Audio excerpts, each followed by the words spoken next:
नमस्कार किसान भाइयों।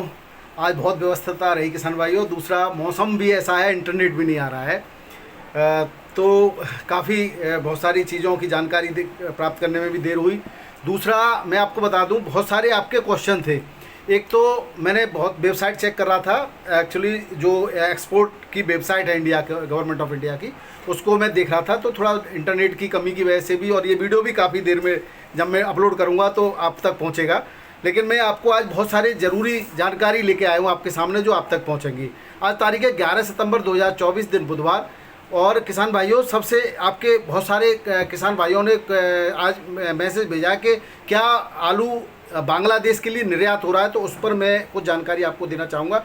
साथ ही ऊना के जो कृषि विभाग के उपनिदेशक हैं डॉक्टर कुलभूषण धीमान, वो क्या कहते हैं ऊना की फसल के बारे में, उनकी भी जानकारी देंगे। पूर्वी उत्तर प्रदेश में बारिश का क्या असर है, कितने दिन लेट हो सके तक हो जाएगी अगेती आलू की बुवाई, उस पर भी चर्चा करेंगे। साथ ही बताएंगे मंडियों में आलू के भाव और आलू की आमद, जिससे और क्या आने वाले समय में आलू रंग दिखाएगा, इस पर भी थोड़ी सी चर्चा करेंगे। तो आइए शुरू करते हैं। मैं हूं आपका डॉक्टर के भारद्वाज और आप देख रहे हैं ब्रजराज कृषि फार्म यूट्यूब चैनल। सबसे पहले बात करता हूं किसान भाइयों पूर्वी यूपी की। तो पूर्वी यूपी में जिस तरह से आप देख रहे हैं, पूर्वी यूपी का बहुत बड़ा क्षेत्र, यहाँ से हम बात करते हैं, जलेसर से आगे चलते हैं, एटा और गंगा की तराई वाला क्षेत्र, मैनपुरी, कन्नौज, औरैया, इटावा, और इससे ऊपर का जो क्षेत्र है उधर चलेंगे हम फर्रुखाबाद साइड में, और हरदोई, कानपुर, इन सब क्षेत्रों में लगभग बारिश हो रही है। अगर बारिश की बात करें तो आगरा, मथुरा, हाथरस, एटा, इटावा, मैनपुरी, कन्नौज, औरैया, कानपुर, फर्रुखाबाद, पंजाब के होशियारपुर, हिमाचल के ऊना, एमपी के ग्वालियर से राजगढ़ और संभल, चंदौसी, मुरादाबाद से लेकर दिल्ली एनसीआर, यानी कि लगभग सभी क्षेत्रों में बारिश हो रही है। और जो पूर्वी उत्तर प्रदेश की बात कर रहे थे, वहाँ पर ज़्यादा, कहीं कहीं बहुत भयंकर बारिश है। पूरे क्षेत्र की तो नहीं कहता, लेकिन जहाँ तक की मुझे जानकारी है वहाँ पर ऐसी बारिश हुई है कि जो 20 सितंबर की हम बात कर रहे थे बुवाई की, 20 सितंबर तो छोड़िए, सितंबर के अंतिम हफ्ता में या अक्टूबर के पहले सप्ताह तक बुवाई अब हो पाएगी अग्रिम आलू की। तो ये समझ लीजिए लगभग 20 से 25 दिन, और हो सकता है 30 दिन लेट आलू आ पाएगा नया उत्तर प्रदेश का मार्केट में। अब हम बात करें किसान भाइयों ऊना और होशियारपुर की, तो ऊना के कृषि विभाग के उपनिदेशक हैं डॉक्टर कुलभूषण धीमान जी। उनके अनुसार उन्होंने बताया कि अगले जिन क्षेत्रों में, ऊना में भयंकर बारिश हो रही है, लेकिन ऊना में एक रेतीली मिट्टी होने के कारण ज़्यादा पानी दिनों तक नहीं भरा रह सकता, बहुत जल्दी सूख जाता है, तो इस तरह बहुत ज़्यादा नुकसान नहीं होता है। लेकिन वहाँ पर जो बुवाई हो गई थी वो लगभग, उनका जो आकलन है, उन्होंने जो इस साल का अनुमान है वो 2000 हेक्टेयर में बुवाई होनी थी, और उत्पादन लगभग 70,000 क्विंटल का उत्पादन होना था, इस तरह का आकलन किया गया था। तो उन्होंने बताया है कि अब ये उत्पादन भी घट जाएगा और बुवाई का क्षेत्रफल भी, जिन किसानों को 100% नुकसान हो जाएगा।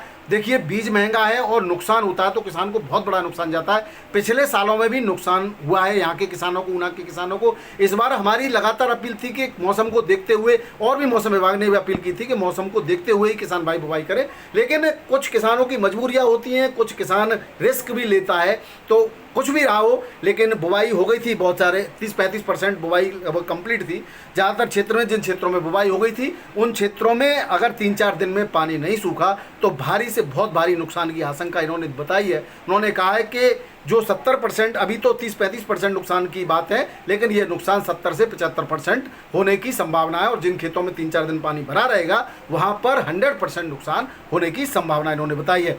साथ ही बताया है कि लाल सिंधी क्षेत्र जो है वहाँ पर ज़्यादा पानी भरा हुआ, और उस क्षेत्र में बुवाई भी हो गई थी और नुकसान की ज़्यादा आशंका है।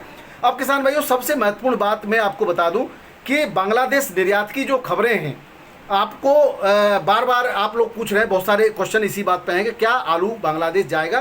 तो किसान भाइयों, ये खबर है 2 फरवरी 2024 की। उस समय एक मेमू साइन हुआ था भारत सरकार और बांग्लादेश सरकार के बीच में कि 34,000 मैट्रिक टन आलू भारत बांग्लादेश को देगा सब्सिडी के रेटों पर। सब्सिडी के रेटों पर मतलब एक सब्सिडी कम दामों के रेटों में, एक क्योंकि बांग्लादेश से भारत का उस समय मित्रतापूर्ण संबंध थे, मित्र पड़ोसी मित्र था। तो उस समय करीब 27,000 टन आलू पहुंच गया था और 3,000 टन आलू बकाया था। एक तो वो आलू जाना है। इस की आड़ में किसान भाइयों, भारत सरकार ने कह दिया कि अगर वो, तो मैं जब वहाँ पर सरकार पलट गई, उन्होंने काफ़ी फैसले भारत के बदल दिए हैं। तो भारत का बहुत बड़ा जो आयात निर्यात है यानी व्यापार है वो बंद हो रहा था। तो इसमें आज भी किसान भाइयों फ्लाई ये है आपका fly rush, dry oil cake, gypsum, stone and natural gas, इसका व्यापार पुनः जो है सुचारू हो गया है। इसके साथ साथ फूड आइटम्स भी हैं बहुत सारे, उनका व्यापार भी चालू हो गया है। दूसरा जो संधि थी उस संधि के अनुसार कुछ आलू भी जाना है। इस बार कैश में आलू को भेजने के लिए यानी कि जो सब्सिडी के रेटों के लिए अब भारत की बाध्यता नहीं है। भारत के व्यापारी और बांग्लादेश के आयातक और यहाँ तक के निर्यातक अपनी कुछ शर्तों के साथ कुछ आलू की मात्रा को ले सकते हैं, यानी आलू यहाँ से जा सकता है। इस तरह की भारत सरकार ने परमिशन दी है। किसान भाइयों पूरी वेबसाइट छानबीन के बाद ये सारी जानकारी प्राप्त हुई, लेकिन एक बात और मैं बता दूं, पूरी रिपोर्ट अभी वहाँ नहीं है। कुछ चीज़ें अभी चर्चा में है और बातचीत में है, और वो रिपोर्ट आने के बाद हम आपको पूरी की पूरी जानकारी निश्चित रूप से देंगे। तो हमारे जो व्यूअर भाई हैं वो मुझे लगता है कि इस खबर से संतुष्ट होंगे कि बांग्लादेश में आलू जाएगा तो सही, लेकिन कितना जाएगा अभी और किन शर्तों के साथ जाएगा ये अभी बकाया है।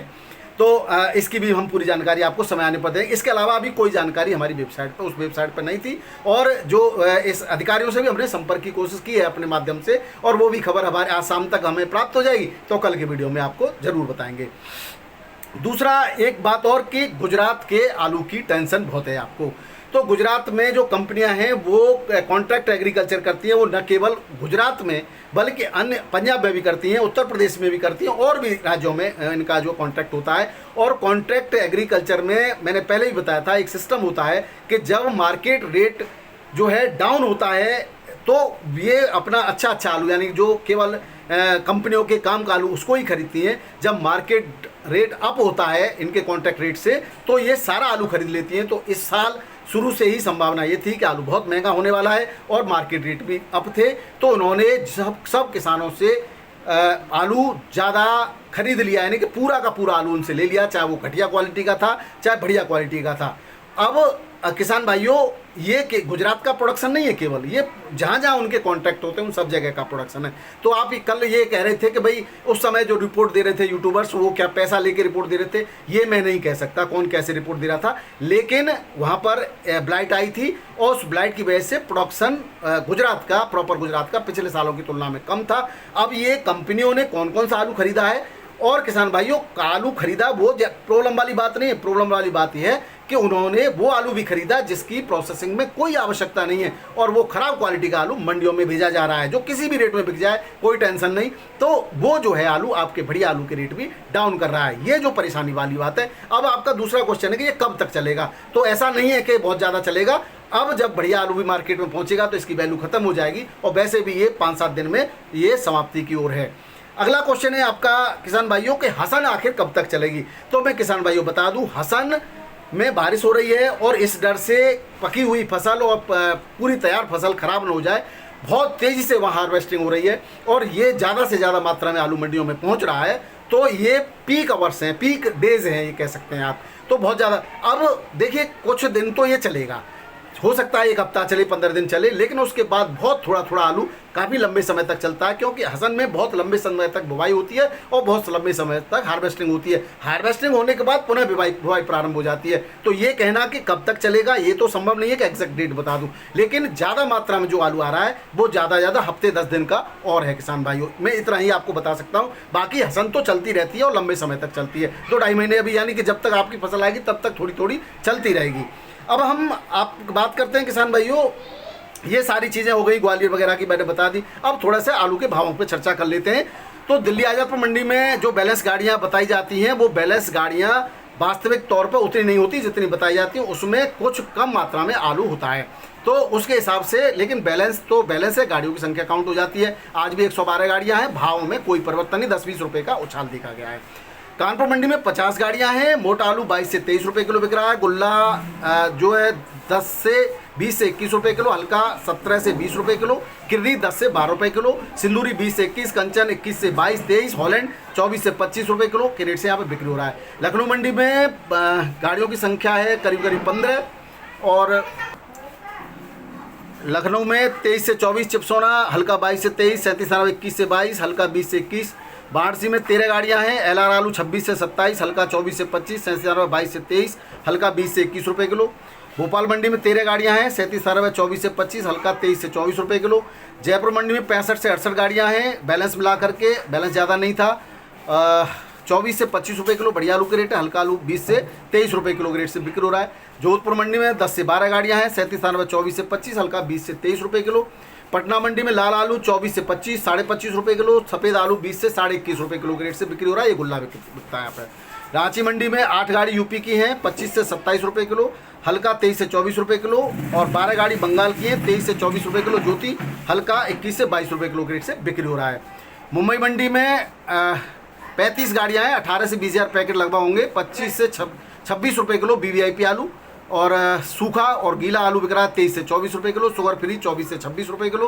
MP का ज्योति 25, 26, 27 रुपये किलो तक रेट से बिक्री हो रहा है।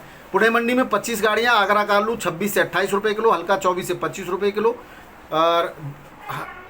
और हल्का जो है बिक रहा है 20 से 23 रुपये किलो। MP का ज्योति बिक रहा है 26 से 28 रुपये किलो। बेंगलोर मंडी में आगरा की 16 गाड़ियाँ हैं और 31 से 32 रुपये किलो के रेट है। हल्का आलू 28 से 30 रुपये किलो। हसन की 18,000 पैकेट हैं और 33 से 34 रुपये किलो। हल्का 26 से 27, 28 और 30 रुपये किलो के रेट से बिक्री हो रहा है। चेन्नई मंडी में आगरा की 15 से 18 गाड़ियां हैं और आगरा का आलू 30 से 32 रुपये किलो, हल्का 26 से 28 रुपये किलो। हसन की 18 से 20 गाड़ियां हैं, 30 से 35 रुपये किलो, हल्का 26 से 29 रुपये किलो रेट से बिक्री हो रहा है। मदुरई मंडी में 35 से 36 वही रेट है, हल्का 27 से 29। तिरछी मंडी में 33 से 34, हल्का 28 से 32 रुपये किलो। हसन की भी गाड़ियाँ हैं, वो 33 से लेकर के 35 रुपये किलो के रेट से हसन का आलू बिक्री हो रहा है, हल्का 29 से 32 रुपये किलो। मेटापाल मंडी में आगरा का आलू 30 से 31 रुपये किलो, हल्का 27 से 28 रुपये किलो। गुजरात का 31 से 32, हल्का 25 से 26 रुपये किलो। हसन का 30 से 32, हल्का 26 से 29 रुपये किलो के रेट से बिक्री हो रहा है। गुवाहाटी मंडी में आगरा का 28 से 30 रुपये किलो, हल्का 26 से 27 रुपये किलो। फरुखाबाद का 27 से 29 रुपये किलो, हल्का 24 से 25 रुपये किलो के रेट से बिक्री हो रहा है। हैदराबाद मंडी में 302 आलू 28 से 30 रुपये किलो, हल्का 25 से 27 रुपये किलो के रेट से बिक्री हो रहा है। तो किसान भाइयों, ये थे पूरे भारत के आज के भाव और परिस्थितियाँ। वीडियो अच्छा लगे तो सभी को शेयर जरूर कीजिएगा। बहुत बहुत धन्यवाद, नमस्कार, आदाब, सत श्री अकाल, राधे राधे, जय जवान जय किसान। आज बरसाना में जो यहाँ की देवी हैं, आराध्य हैं राधा रानी जी, उनका प्राकटोत्सव मनाया जा रहा है। सभी किसान भाइयों को हमारी रानी, हमारी आराध्य राधा रानी की जन्म दिवस की, प्राकटोत्सव की बहुत बहुत शुभकामनाएं। बहुत बहुत धन्यवाद।